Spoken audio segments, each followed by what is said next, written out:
right, welcome back to episode 94 of the Hops and Bops podcast. I am Tom. And I am Joe, back at it. You like that little toss over? You like that little... Yeah.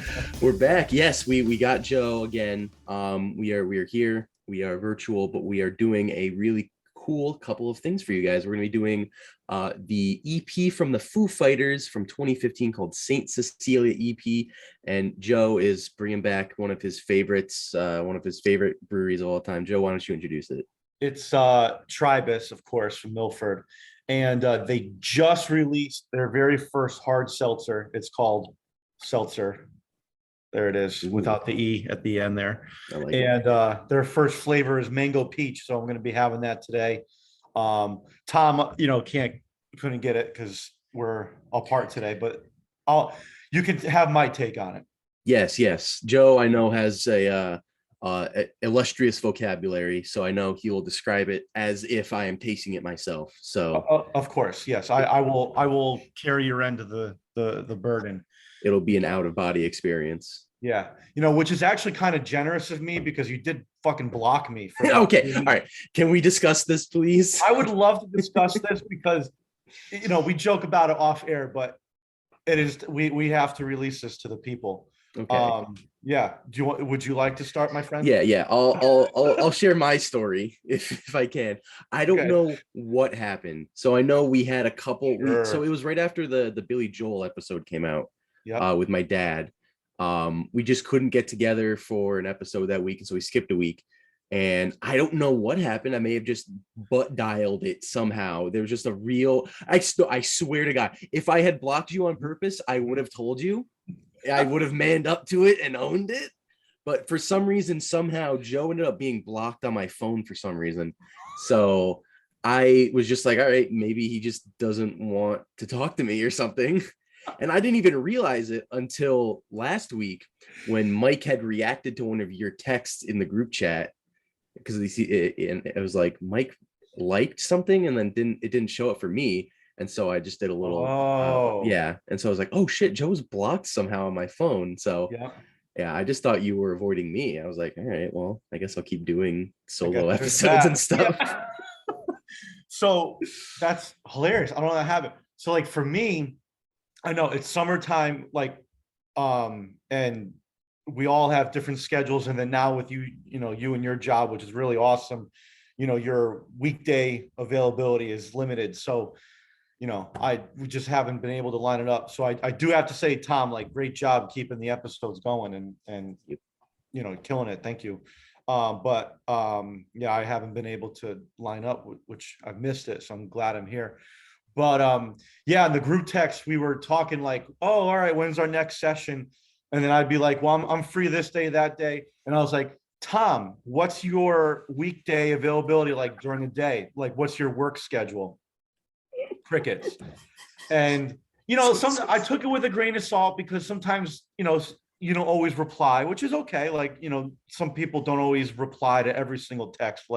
Sometimes I reply too much, but okay, all right, that's Tom, that's his thing. But then you texted again, and I was like, all right, cool. What's your work schedule? Nothing. And then Mike, being aloof, just doesn't mention anything. So I'm like, okay, don't know what's going on. I guess we're on vacation here. We ended up missing a week of the podcast, which our first time ever. Yeah. Which, it happens. We had a good run. But yeah, it was right around your Billy Joel episode. And then I didn't hear from you. And then I texted you one day. I was like, hey, a Joji song is in the Spotify, today's top hits list. And then it sent as green. And I'm like, something's weird here. I don't even know if you ever got that text. Nope. Right. Then, nope. I'm like, damn, I didn't even get a reply to that. Joji's his boy. And then next thing I know, you're just churning out episodes that we didn't even talk about. I'm like, did I just get booted from my own podcast? What the fuck happened? I'm so sorry. No, it's okay. So I'm like, okay, cool. I'm observing from the outside. It was kind of refreshing, not doing the pictures and writing the descriptions and everything. I was like, okay, cool, little vacation. Oh well, what are you gonna do? Well, we're here. Anyway, yeah. Episode 94. I'm glad we're back, Joe. I love Me you. You too. know I love you. I know, dude. I love you too. Nothing but love. That was just funny. It was hilarious. Yeah, yeah. Of Um, course. yeah, let's do this. So like, Yeah. yeah, I'm a little bit rusty, so I figured go with my my two go-tos, Foo Fighters and Tribus. Why not? Great combination. Just All to, the to fucking ease you time. back in. Yeah, ease me back in. Yeah, let's start with the seltzer. So this is Tribus's dip into the hard seltzer market. It's a great looking can, very easy, very simple design, orange label with the word seltzer there. Will is their graphics and promotion guy. He designs all the labels, does a great job, and this just pops. So did a good job. So before I kind of dip into it, when I bought this, I actually got a little sound clip, as we like to do here at the Hops and Bops podcast. This time from Matt Weichner, one of the co-founders of Tribus. And he was gracious enough to tell us a little bit about the seltzer and the process behind it. So here we go. Take it away, Matt. Matt Weichner. I'm one of the co-founders of Tribus and brewers here at Tribus Beer Company, here to talk about our new seltzer without the E at the end because we don't know how to spell. We did peach mango first. Decided to finally do a seltzer. We used to do the fizz light sour series, kind of look like a White Claw. We realized that people just really want a seltzer, and we can do it easily by, it includes like no malt, it's just water with sugar boiled, and then we just ferment it with our normal yeast, and then we can add fruits just like all of our tropical like fruited sours or just regular sours like seedless and things like that. Decided to go with mango peach. It's like a combo we use a lot for a few of our zazzes, and our tropical zazz as well has mango in it as well. It's just an easy, fun flavor. It seems to be a popular seltzer or cocktail flavor, so we went there, and then we're gonna do, we're actually brewing one tomorrow, a nice little strawberry watermelon version. Oh, nice. Figure we can do that right before the end of the summer, and then after that we're just gonna see where we go from there. Who knows? Yeah. Some more fun exotic flavors, some simpler ones. We'll see what people want. We saw some funny suggestions in our little Instagram story of like spicy avocado, which that's probably not going to happen, but it sounds like the seltzer would be good with the spicy avocado or spicy guacamole. But yeah, this one's just like super clean. We use real fruit, mango puree and peach puree ferments out in there. It's big prominent flavors, and it's super clean and light. We don't have it tested yet, but on just our way we have it measured, it's under 120 calories, but I can't really say that, so it's not legally allowed to say that. But yeah, it's super tasty and refreshing. Cool. But yeah. All right. Thank you. Yeah. Appreciate it. Yeah. There we go. Thank you, Matt. Appreciate your time. Yeah, so I thought it was, it's interesting. A lot of breweries are starting to make their own seltzers, so I'm glad he was able to talk about like the brewing process behind it. Yeah. But yeah, we actually did a few of those fizzes last year. The light sours, they're like the white cans, which people were like, so are these seltzers? But they're like not seltzers. They're a light sour, but it was their way of trying to like get into it. This is an actual hard seltzer, so they are on it. So let's do it. Yeah, and I know they were joking, but I would genuinely be curious about trying the spicy avocado seltzer. Yeah, right. Maybe they could brew it just for us, just one. Yeah. Oh, Hops and Bops branded seltzer. Exclusive. Yeah, and we got a little breaking news that what was it? The strawberry watermelon that they're making next. They haven't announced that yet, so pretty cool. Ooh, we're breaking the news. Okay, I love it. Yeah. So I wanted to pour a little bit just to see what it looks like. Yep, I've got mine right here too. There you go. Yep, nice 0.0. Cool. So I didn't see this. It's not transparent like a normal seltzer. So like, they brew it pretty much like a beer, except he said they take the malt out. So that gives you the actual color, and they use real fruit too. There was mango puree and peach in there too. So that's good. All right. Cheers. Cheers.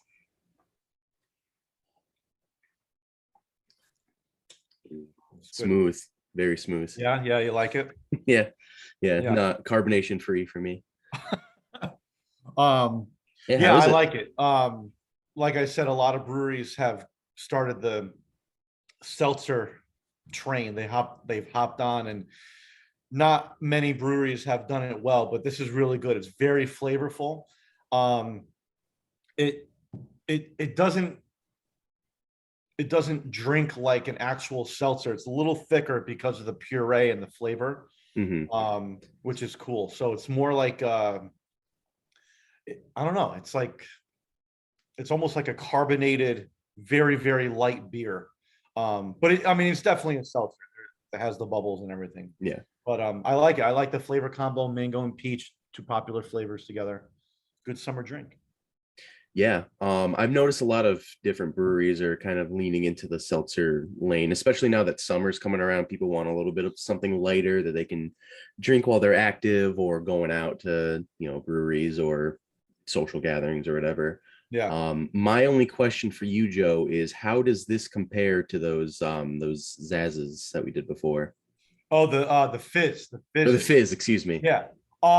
It comes down to the fizz they were beers. This is a seltzer. This drinks like a soda. It has the carbonation of it and it has the flavor. Whereas that, drinks more like a beer because it was a beer. So I don't know if it's because there's no malt in this. He said they took the malt out. I'm not really sure what the effect of malt is on the brewing process. This, you can't mistake this for a beer. It's definitely a seltzer. That's good. Yeah. So those are the differences.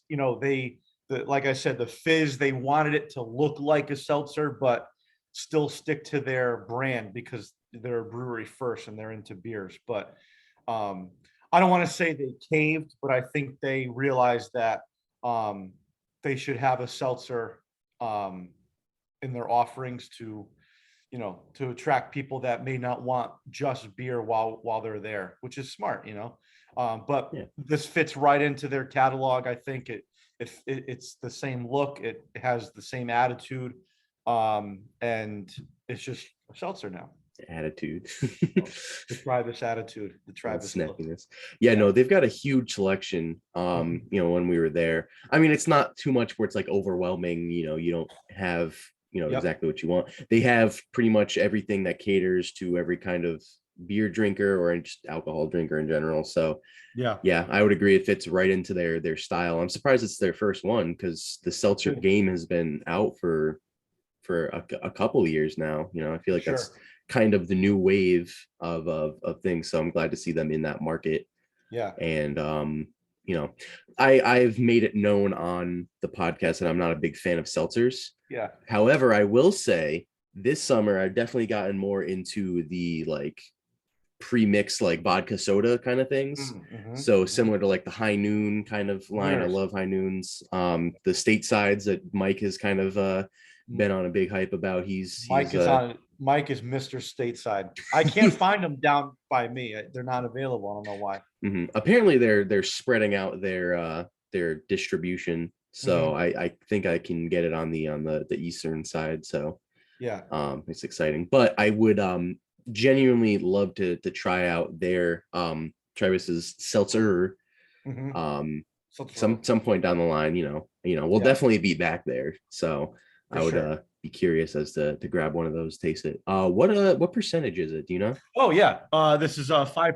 So pretty standard. Just like all the other, almost all the other seltzers on the market. And I really do think that the X factor here is it's made with real fruit instead of, fruit flavoring. Because they're a brewery, they can do that, and they're just using the ingredients that they already are using for their sours and everything, which they make great sours. So, this sounds like it's an easier brewing process because they don't have the malt. So yeah, they're in no way done making these. I think they'll do well, and when there's more flavors being offered, I think this will become a pretty permanent spot in their lineup. So I'm telling you, you got to get that spicy avocado. That'll be the game changer. It may not sell as much, but it's the artistry. It's the performance. Exactly. You got to get those brownie points from us. I'll talk to them for sure. I might give it a 10 if they make it. Wow. I'll give it a 10 just based Okay. on, marketing alone. It gets Yeah. attention. Cool. Oh I boy. will say one last thing before we move on to the music, but this drinks a lot better out of the can, oddly, than it did out of the glass. I don't Okay. know. Just a slightly different flavor. Yeah, I mean, even a lot of Better out of the carbonated can. things, I would Yeah. probably prefer to drink a Coke if it's cold out of a can than pour it into something else. That Yeah. transfer of CO2 or whatever it is, it For could sure. lose a little bit, just being Mhm. out and about. But that's interesting. That's a good point. Yeah. I don't know. But anyway, shall we transition? Let's. Let's do it. So yeah, another one of my go-to fighters. If I'm back on the episode, gotta ease into it, like Tom said. It's good. But I've had this kind of in the tank for a while. And I thought today would be a good time to do it. It's their EP. It's called Saint Cecilia EP. I actually have it on vinyl right here. Oh wow. So there you go. Okay. Right there. Yep. The vinyl actually has an alternate cover. I think the initial release, when it was a digital release, it had the FF. They're like that's it right there. The FF with like the highway sign, background. Yes. There it is. But when they released it on vinyl a little later, they released it with this alternate image on it, which is cool. Yeah, so it's only 5 songs. It's literally 18 minutes on the dot, 18 minutes. Released in 2015. Yes. Actually, in between 2 albums, Sonic Highways and Concrete and Gold. So this was kind of like a, hey, we did this, let's release it. Yeah. Yeah, so wait, let me pop in my headphones. For some reason, I have Concrete and Gold on vinyl. I don't know how I got it. Someone gave it to me, I think. So that's just kicking around. And I have it too. Yeah. And I don't know what your take is on this, but I think the Foo Fighters of the mid 2010s and late 2010s is not their best. We've done Medicine at Midnight. We have not done, well, we did Wasting Light. Obviously I love Wasting Light. Joe does as well. But I think everything after that was kind of not their best, and that's to be expected. They're at this point in 2015, I think they're 20 years old as a band, or 30. Yeah, because it was 95. Was their debut. Yep. Because 2020 was their 25th anniversary, but then their tour got postponed and everything. They ended up doing like a 26th anniversary, which is funny. No, but Tom, you're right on the money. I'm really not a fan of Sonic Highways and Concrete and Gold. I know I've mentioned it on previous episodes. The concept behind Sonic Highways is really cool. It's 8 songs, and they recorded each of the 8 songs in 8 different cities around the country. And they interviewed like prominent musicians from those cities, and that's how Dave got the lyrics. He pulled in lyrical content and wrote songs. The concept was great, but I think they really focused more on the concept and then the accompanying HBO documentary, and not so much on the songs and the quality. They're really just not, good songs. And then Concrete and Gold came out after that, which they paired up with a different producer, and they were trying to go for like I don't know, like a Billie Eilish, Tame Impala kind of new age alt sound, and it just didn't work for them. It's not that that's a bad sound, it just didn't work for them. Some songs were good, but it just wasn't my flavor. And then Medicine at Midnight, which we've talked about, which I thought was their best release since Wasting Light, but still was, not the best. But then you got this guy smack dab in the middle of Sonic Highways and Concrete and Gold, and I love it. I think this is what Foo Fighters is to me, and I know you can't keep making the same album over and over again, but when you had a couple albums like Sonic Highways and then the forthcoming Concrete and Gold after this was kind of like, all right, this is what I wanted, and I like this better than the whole Highways album, which is funny because this is it's just an EP, you know. Yeah. But what are you gonna do? What do I know? I'm just a guy that talks about it. But it was recorded in Austin, and it was during their Sonic Highways tour. They recorded it. They recorded it at a hotel called Saint Cecilia, which is how it's got its name. Okay. And then also Saint Cecilia is the patron saint of music, which is pretty cool how that all worked out. So that's how it got its name. And then a lot of the songs used like unused songs and parts of songs from previous like album recording sessions. And they were finally able to make songs out of them. So you're saying some of the songs on here were unused from other albums beforehand? Yeah, pretty much. Like, once they're writing and they have a good riff, but not a complete song, they'll like hold on to it and everything. Okay. So it sounds like they finally got around to using some parts that they were never able to really put together, songs around them, which is cool. I think it said here, I was doing a little research. It said the last track, the Never Ending Sigh, was originally known as Seven Corners, and it was originally written alongside tracks for The Color and the Shape. Wow. Okay. Yeah. So they held on to that for a while. Yeah, there was a couple tracks on here where I was like, oh, this could fit directly into, like either Wasting Light or, some of their other previous releases. So it's interesting that you mentioned that some of them actually were written for some of those albums. So right. Exactly. And it's funny to me as like someone not involved in the recording process for them. Like they did this whole thing about the 8 cities and Sonic Highways and all that, and then release that album.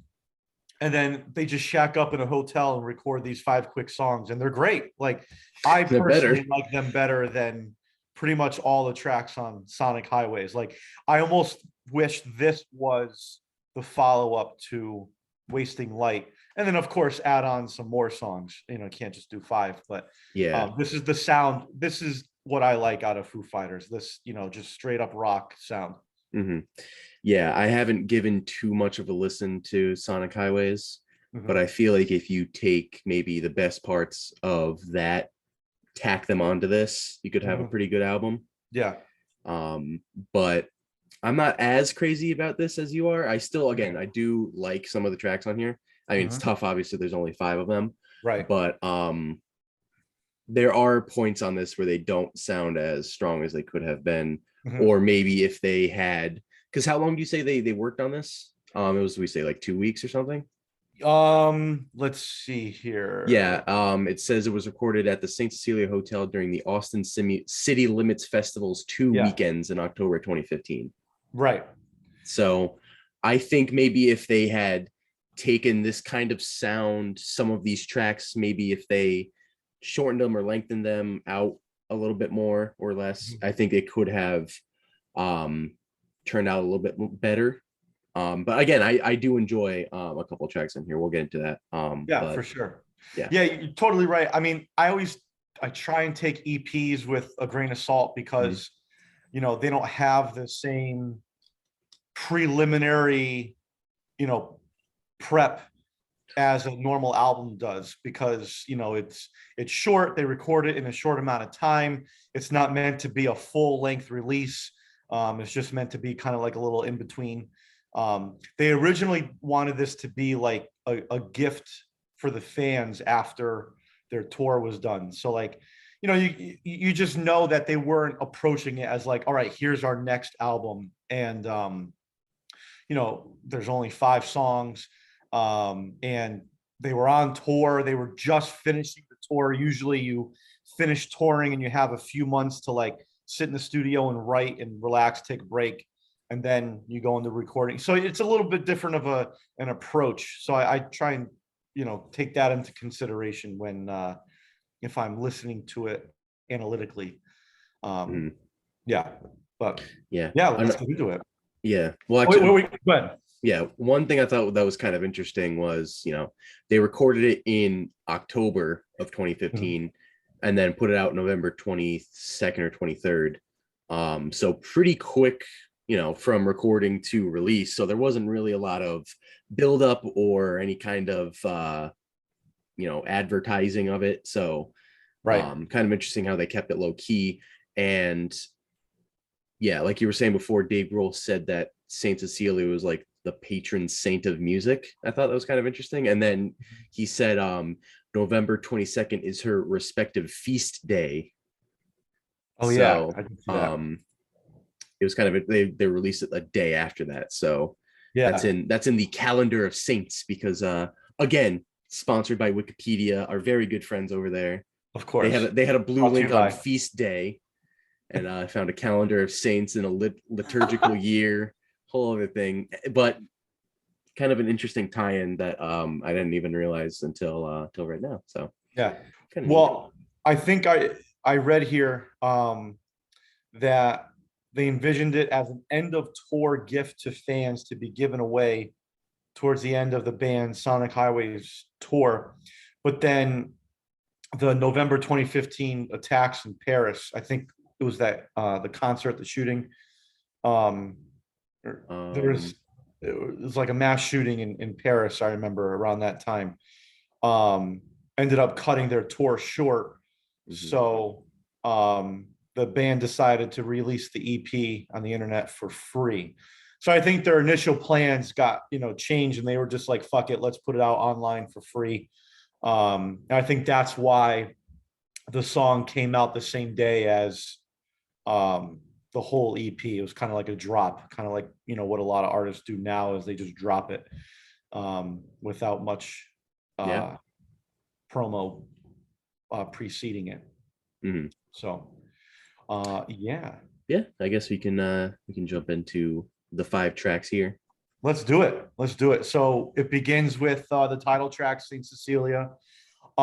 This is just your, I'm gonna say it, quintessential Foo Fighters song. I mean, you're not wrong. Yeah, it has a great lead-in hook with the guitar riff and Dave singing right away, and kind of just builds from there. I'm a big fan of this song. I might even say this might crack my top 10 list of Foo Fighters songs. Yeah, I know. Oh, Yeah, maybe number 10. Maybe number 10. But I really like it. It's a good song. I could easily hear this on, one of the albums. Like this could have been a good fit on Wasting Light, if like a bonus track or something like that. But it kind of features Dave's kind of subdued vocals. He's not like in your face or bombastic. He's just kind of singing on the low end, which is kind of refreshing. And usually when he begins an album, he's in your face, setting the tone. And this wasn't that. It was just it's just a good rock song. It's a good song. Yeah. I am not as crazy about this song. I would not touch the top 10 for me. Okay. I do like it though. There's good guitars and musicianship. I think the performances are really, really good. I'm not as big a fan of Dave's subdued vocals. I think he could have had a bit more energy and would have been a bit more interesting of a track. Yeah, I agree with you on that. Yeah, the lyrics aren't really that great. I don't know if I like the "carry me home to your house of broken bones" line where he just spaces it really far out, and it just kind of house of broken. It's like, all right, well, let's pick it up a little bit. But other than that, though, it is pretty solid. I think, in my opinion, again, like I do differ. I think it would be like the 3rd best song on like a pretty decent Foo Fighters album.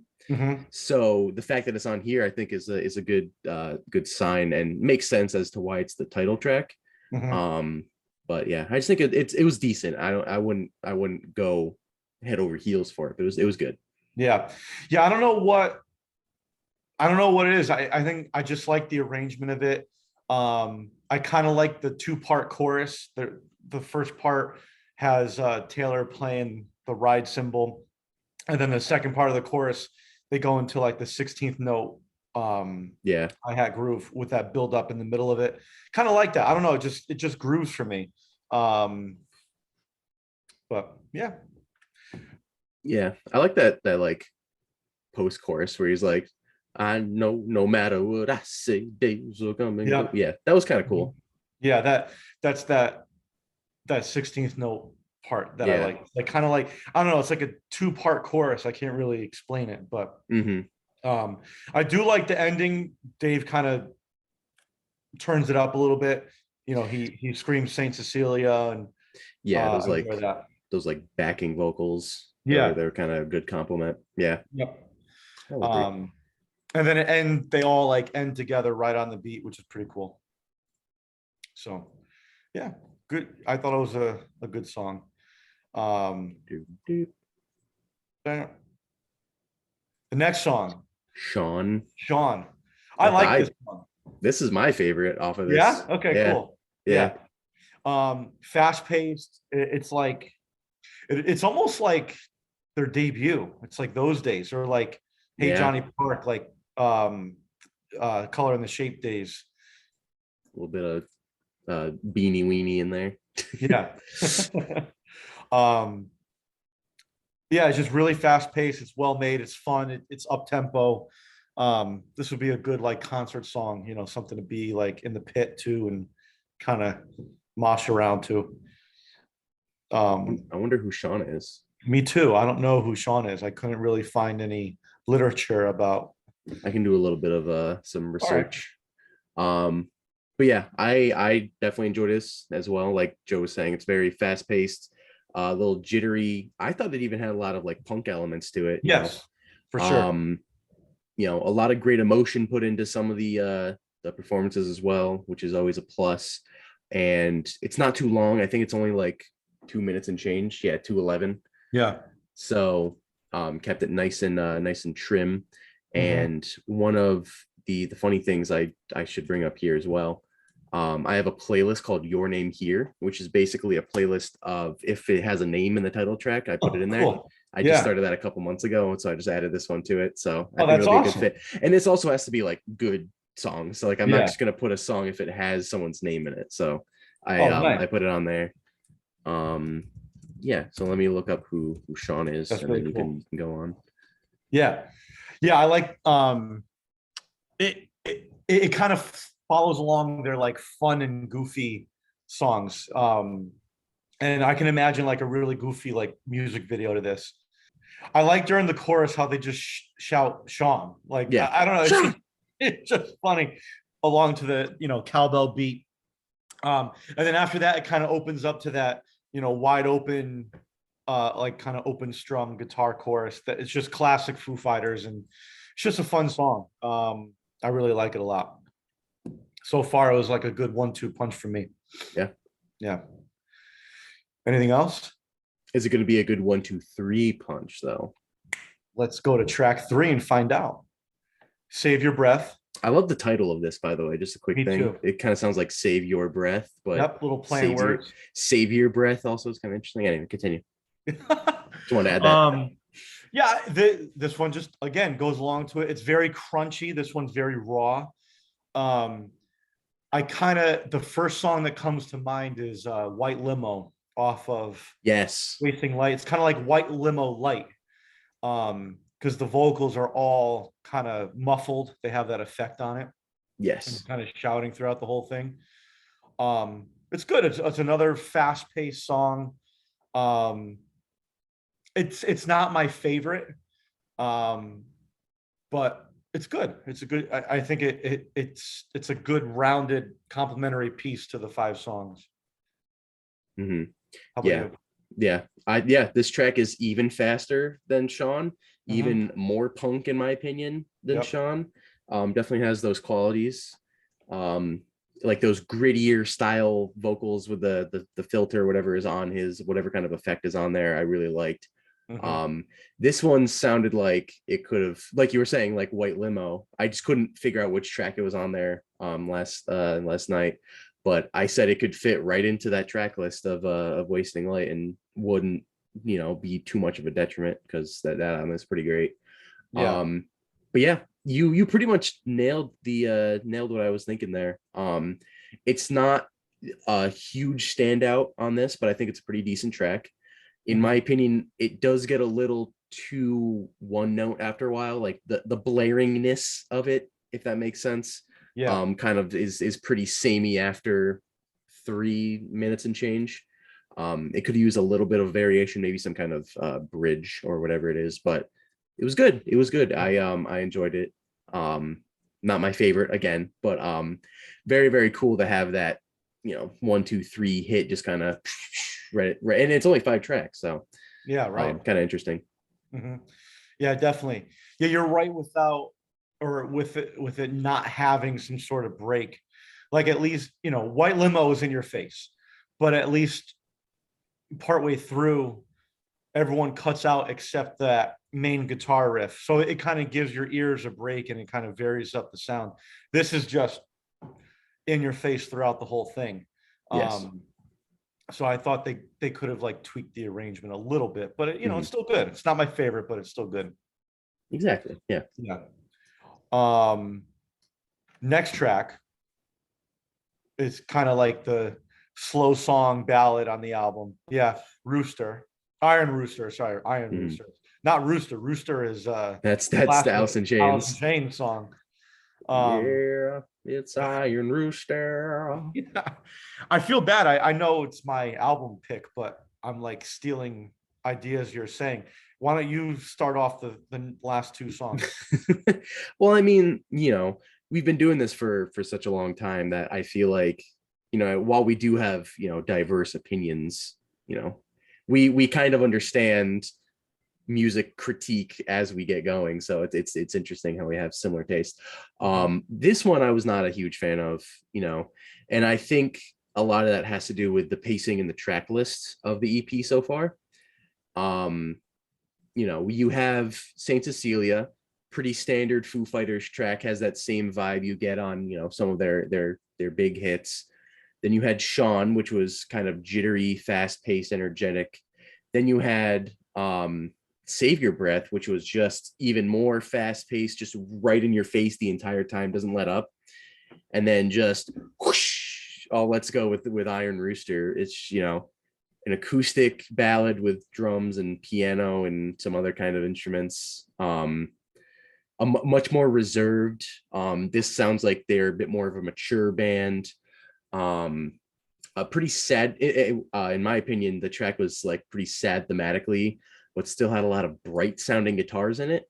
So it was a little at odds with the theming of the album or of the track versus, the tones and the instrumentation they decided to put into it, which was interesting. So I think it would have been a bit of a better track with some better production in hindsight, but I mean, they turned this around in like 2 weekends, so I'm not gonna put that on them. So an inch kind of a head swiveling choice to put on this, and I get it. You kind of wanted it to be a bit of a love letter to your fans and to kind of for the people that were suffering through the terrorist attacks at the time. You wanted to kind of send that out as a letter to them, but I don't know. It didn't really stick for me. Not too much replay value, but I understand it in hindsight as a little bit, but it's not for me. Yeah. Yeah, I got you. I have a lot of the same sentiments. I don't Good thing I went first then. I don't dislike it as much as you. I do think it's a nice wide open breath of fresh air. Like you said, after the first 3 tracks, which were kind of in your face, straight up rock. But I don't know, I something about it, I kind of like it. I like how it's kind of droning and has that kind of white noise in the background, that like synth that kind of goes through. I saw on good old Wikipedia that Dave and Taylor both play piano on it, which I thought was kind of neat. Okay. And yeah, I don't know. I just liked how chill it was. They're not always the best with like stripped down ballad songs.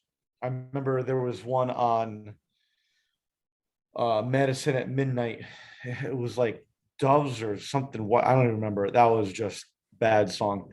But then other times they kill it. have a whole acoustic,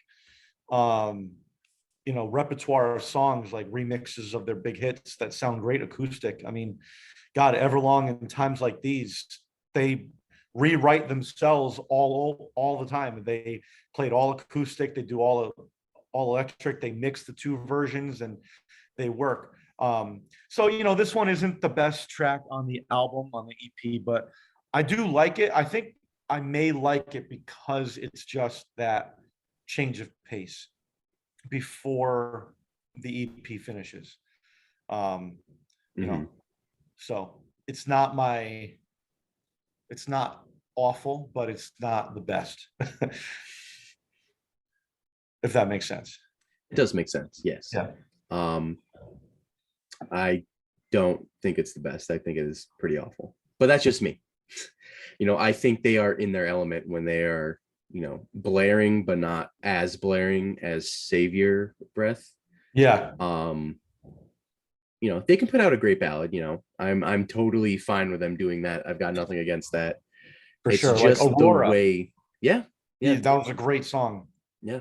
But I think it's just the way they went about doing it on this one that didn't really get my goose, which is a saying that I love and I'm going to keep using forever. It is a great saying. Yeah, my goose is gone.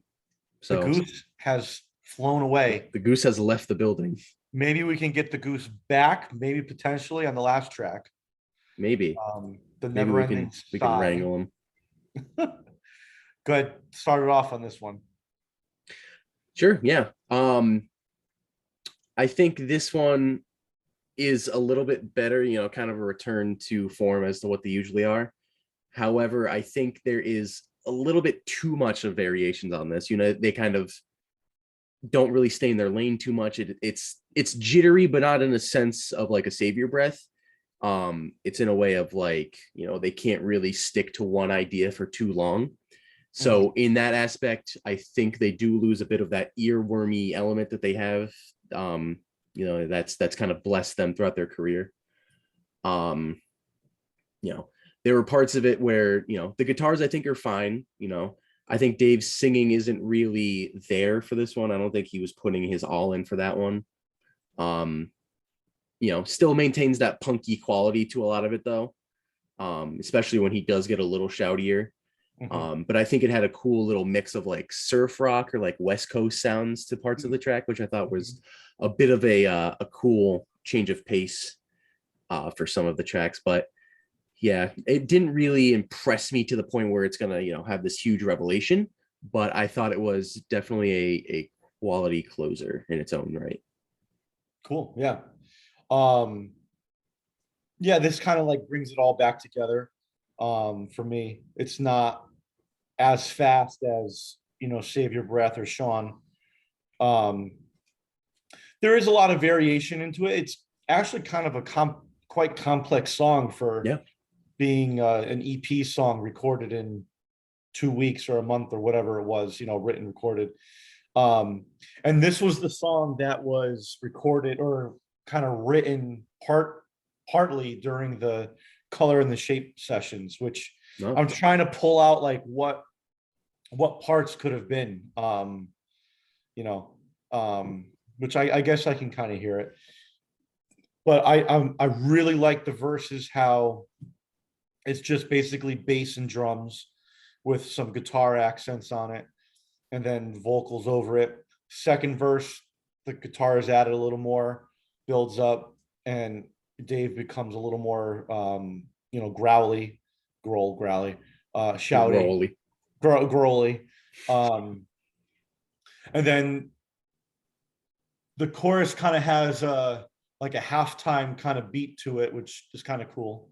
I don't know. It's a really interesting song, how complex it is for an EP track. Like I said, I like it.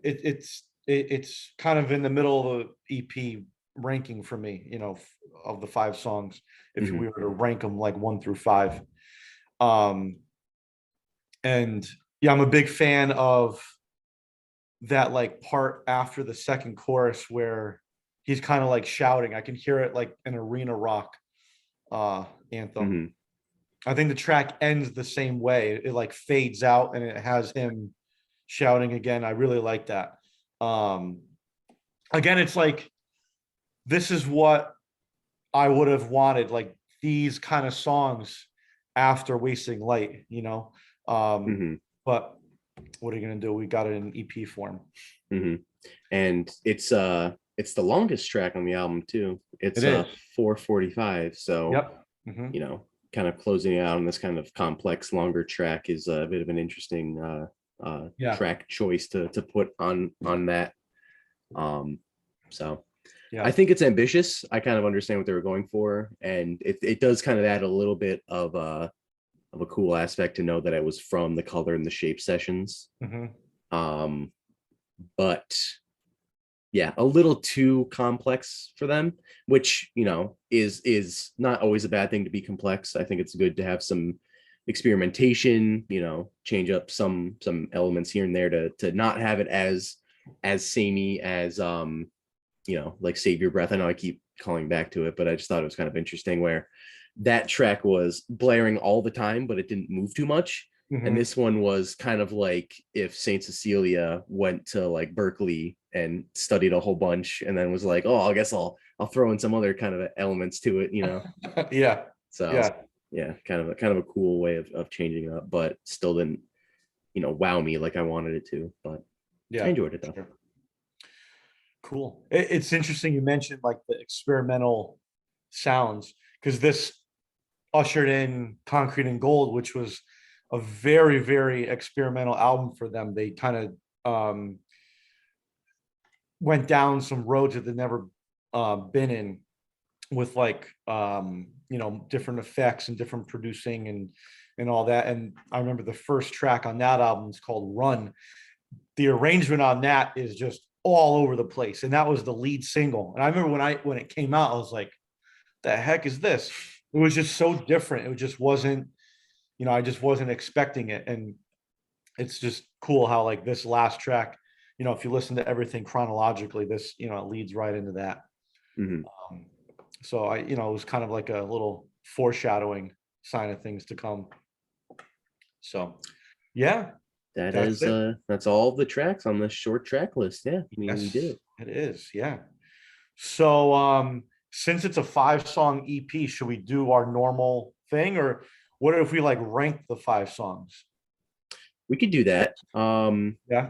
I know when Mike and I did a couple of them, we just did favorites and sleepers. For favorites and sleepers. Okay. Yeah, Yeah. so we can rank them quick and then we can go a bit more in depth on favorites and sleepers.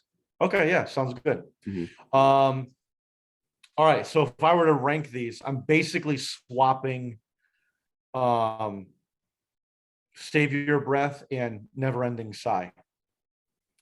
And then Save that Your Breath's last. Wow. yeah. I just think it was kind of redundant, and it's a good song. Like I don't hate any of these songs, but I just think in terms of what they bring to the table, each track, I just feel like Save Your Breath kind of brings the least to the table because Sean kind of took care of a lot of it, and there was no like dynamics in Save Your Breath. It was just kind of that in your face the whole time, which isn't bad, but I just feel like they could have done a little more with it. So Mhm. so number 5 would be Save Your Breath, number 4 Iron Rooster, number 3 Never Ending Sigh, number 2 Sean, number 1 Saint Cecilia. That would be my track Okay. list ranking. Okay. Yeah, my number 1 was Sean. Number 2 I'll give to Never Ending Sigh. Number 3 Saint Cecilia. Number 4 Save Your Breath. Number 5 Iron Rooster. Cool. Okay. Very different. Yeah, I really love Sean. Sean is yeah. I will transition into favorites. Sean Yeah. is definitely my favorite. Really love the energy. I think something that isn't really spoken on too much is, it's a short song. So the fact that, it didn't linger too long, it stayed exactly as long as it needed to. Mhm. And, if Sean was 3 minutes 45 seconds, maybe I would have a different opinion on it, but it was in and out, and it was just exactly what you needed. Very punky and jittery. Had a lot of cool emotions involved into it. The lyrics were pretty solid. The lyrics across the whole EP weren't really as strong as some of their other releases, which is fine. It was recorded pretty quick, I understand, but that one I think had the best on it. So yeah, Sean was my favorite. Cool. Yeah, and well, I'll get to Sean in a little bit. But my favorite track is Saint Cecilia, the title track. I just think it fits right in with their catalog of go-to top tracks. Like I said, I really have to sit down and rank, my top 10, and I think this might get like the number 10 spot. Wow. I don't know why, but there's definitely songs better than this, but I just feel like this EP is kind of like a diamond in the rough. It was in between two albums, and I just feel like this is kind of the representation of the diamond. It's a great song. I really do like it. Whenever it comes on, I'm like rocking out to it. So, cool. Awesome. And then sleeper track. Yeah. We'll talk quickly on sleeper, and then we can read it. So mine is Sean. I don't think anyone would ever listen to it unless you listen to this EP, but definitely listen to it. It's a fun song. Like you said, it's short. It doesn't stay around for long. They're in, they're out, but they cover a lot. They accomplish a lot in the song, and there's a lot of dynamics. There's a lot of different parts, but it's not overwhelming. And it's just a great track. So definitely go check Sean out. Yeah. If I had to pick a sleeper, and I already picked Sean as my favorite, I'd probably go with Never Ending Sigh. I just thought it was they really tried a lot of different ideas on it, and some worked, some didn't. Kind of like I said before, they had that a little bit of, in my opinion, kind of like a West Coast sound to them in some aspects. I thought that was pretty interesting. The guitar work and the musicianship was pretty solid throughout the whole thing. I enjoyed it. Yeah, that's my sleeper. Cool. So, nice. Joe, it's your EP that you brought. So why don't you kick us off with some ratings? Let's slap a number on it, huh? Let's. All right. So Saint Cecilia EP, I'm gonna give it a, I get in a trap because when I do rankings, I try and compare to what I ranked other albums by. Like, so if I stick with Foo Fighters, but I can't do that because you just gotta rate it for what it is. I remember giving There's Nothing Left to Lose a 6, and for some reason I have a 6 lingering around this. This has high listening quality for me. I pop it on a lot. It's short. It has really decent tracks on it. The songs are quick. It has good variety on it, so I really like it a lot. Yeah, I'm gonna give it a 6. I'm going with it. Why not? Yeah, that's totally fair. 6 out of 10 bops. Awesome. Yeah, I was a little bit lower. I gave it a 5 out of 10 bops for me. Okay. Yeah. There were some aspects that I really enjoyed. I thought the way that they transitioned into a bit more of a heavier blaring sound on some of the tracks was definitely a great way to go. Especially on a shorter album, you kind of want that energy. You don't really want to just have it to be, some kind of downer or, something that's not going to be intriguing for 18 minutes or whatever it's set for. So in some aspects, they really did nail it. In other aspects, I thought they kind of blundered on some other tracks like Iron Rooster, and parts of Save Your Breath and Never Ending Sigh I wasn't really crazy about. And even Saint Cecilia I wasn't insane about, but there were more average tracks than good and bad. Like I thought Saint Cecilia, Save Your Breath, and Never Ending Sigh were both pretty in the middle. And then Sean was really good, and Iron Rooster was pretty bad, in my opinion, obviously. So I think that just splits the difference. 5. I think that works out for me. So yeah, I think it's very fair. Yeah, I think they did pretty well with the parameters that were set at the time. So I'll give it a 5, and we'll call it that. Perfect. Sounds good. Cool. And Let's then talk about our beverage of choice, though. Yes. Do you want to go first? Would you like to rate your best value Walmart wide. water, big wide water, big wide brand. Yeah. I'm gonna be honest. I'm gonna give spring water a 10. Wow. Spring water is delicious. It pairs with a lot of other things. Many other things. You can serve it chilled, and you can even combine it with, you can combine it with smoothies and make a nice chunkier smoothie, make it a little bit nice if you have the ice. If you want to relax a little bit, you can serve it warm, and it comes out as a gaseous form, and you can The steam. It Yes. opens up the nostrils and the pores. Yeah, water is a 10 out of 10 drink. Don't let anyone tell you otherwise. Wow, am I gonna have to do a fucking Hall of Fame post Just about with a fucking glass of water. Just for a glass of water, just sitting there. Water, 10 out of 10 by Tom.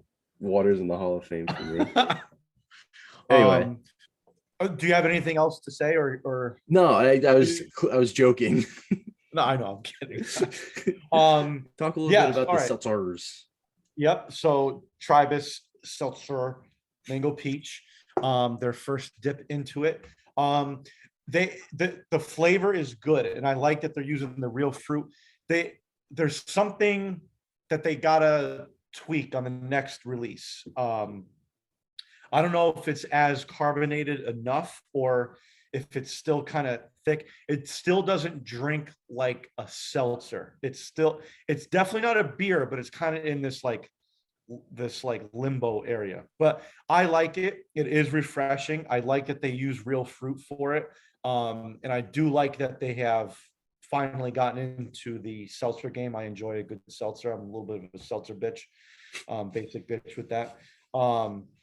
But I'm excited to see what other flavors they're coming out with. I applaud them for listening to their followers about what flavors to do, and they're constantly on social media. Spicy avocado. Spicy avocado, yeah. I'm begging. And it's a great first seltzer for them, better than other breweries that I've had who make their own seltzer, who I'll remain nameless. So I'm going to give this a 7. This is a 7 for me. Huh? And like I said, I'm excited for more flavors to come. So there it is. Cool. 7 out of 10 hops. I can't wait to try it when we eventually get down there for our next episode, which is not planned, but I'd love to do it again. Yeah, I know that would be a lot of fun. And I know the guys down there would be into it for sure. Mm-hmm.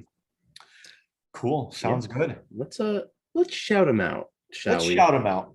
Well, we shouted out these 2 parties enough. Yes.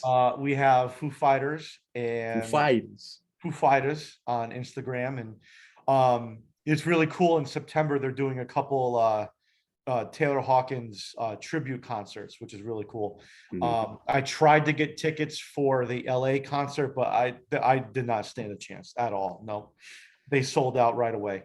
But they're inviting a lot of cool, like prominent musicians that are close to the Foo Fighters camp, and going to be some filling out on drums and other additional musicians. So it should really be a momentous occasion. I hope they do some sort of live stream of it or a recording, because I would love to watch it. So I'm excited for that. Mm-hmm. And then we have Tribus Beer Co, I believe, on Instagram. Yes. Yes, I would. You'd think I'd memorize it by now. Have it tattooed on your arm. Yeah, right. But great people, great location, great atmosphere, great drinks, beers, now seltzer. They're always up to great stuff over there. So definitely check them out if you're in the area and have not done so. So yeah, there you go. Yeah. One thing I do want to talk about, I know we mentioned it in the last Foo Fighters one that we did, but rest in peace, Taylor Hawkins. I think that now that we've had a little bit more time to kind of, come to terms with it, it has been one of the hardest, musical deaths that has happened, and probably since in terms of me, probably since MF Doom in 2020. Mm-hmm. So he was a fantastic drummer. Every time I hear his drums on certain Foo Fighters tracks, I do get a little emotional. He was a fantastic musicianship, seems like a great person in any kind of interview, documentary things I've ever seen. So it's going to be tough to replace him during those kind of tribute shows. So Definitely. yeah, rest in peace, man. It's tough. I know for me, to kind of piggyback on that, it was his personality and his camaraderie with the bandmates, especially Dave, that I'm going to miss the most. I mean, I know what it's like to be in a band with, a great friend, a best friend, and, to lose someone like that while on tour away from family. I just can't imagine. And, he's not my favorite drummer from a drumming aspect, but it's his personality and his love for music and his just the love for music live, and the way that he and Dave kind of riffed off one another, is just, it's going to be hard to replace. And I don't know what their plans are going to be. But yeah, that one definitely hit me hard. And when I listen to their music, it's like, oh man, we might not get this ever again with them. And it's kind of fitting that their last album, Medicine at Midnight, the last track on it is called Love Dies Young. And I always get chills when I talk about it and when I listen to it. And it, even just how the song ends, like there's no fade out, it just ends, and kind of the lyrical content, and it was just kind of chilling, and that's the last piece of Foo Fighter recording we have from him. And I don't want to say fitting, but is it ironic? I don't know if that's the right word, but it's pretty wild that the last song was called Love Dies Young, because it did. And it's just too bad. So definitely rest in peace, Taylor Hawkins, and all the best to the Foo Fighters and their families and his family and kids. And I just saw a video recently. His son they were at like a 4th of July barbecue or something, and there was a band playing, and his son actually got on drums and played, was it My Hero or one of the Foo Fighter songs, and it was really cool. It was cool to see. So wow, that was nice. Yeah. Yep. So anyway, a bit of a happier note to end the podcast with. Yeah. Just thought it would be nice to throw in there. So of course, yeah, had a chance to digest. Anyway, episode 94. That is it for us over here. Episode 95 will come out to you next Sunday. Yes. I actually have an idea of what I want to do for it. Okay, cool. If it doesn't happen, we can cut this out. But I really want to do an artist that I have not brought to the table yet. That is 𝙈𝙤𝙤𝙤 County. His 2017 album called Apricot Princess, I think, is very, very interesting. And I think a cool pairing would be to do peach jam from Two Roads. So you make a nice little fruit salad with it, I like some kind of jam, with peach and apricot jam. I think that could be a delicious summer treat. It's a great idea. So that sounds good. Yeah. Either way, I look forward to more episodes in the future, and look at our back catalog. It has definitely gotten a lot more attention as of late. We've definitely gotten a lot of listens on some older tracks as well. So yeah, thank you to our listeners for that. Appreciate it. So if you want to find an album that you're a big fan of, or a beer that you're a big fan of, just look back. We're at episode 94, so there's definitely a lot of great episodes in our back catalog to go check out as well. So thank you everyone who's been listening along. And if you're drinking the Tribus seltzer along as well, let us know. Yes. Well, awesome. It was great being back for an episode, and I hope our schedules can line up again. And again, Tom, thank you very much for keeping it down. You're doing a great job. We're gonna keep the train going. Episode 100 is coming out soon. It's coming up. We gotta go to the conference room and storyboard it. Exactly. Yeah, so, that'll be really fun. Yeah. All right. Well, thank you so much for listening and watching. We've been the Hops and Bops podcast. Check us out on all the socials, and stream and watch us anywhere you get your podcasts. all the big ones. And we really appreciate your support. Like Tom said, we've seen some spikes in our listens lately, which is really awesome. And, for an idea that we came up with, almost 2 years ago now, and just something to do for fun, it's cool, and we're really happy with what we're doing. So check us out, all the backlog of episodes as well. So for Tom, I've been Joe, and we will see you next time. Peace.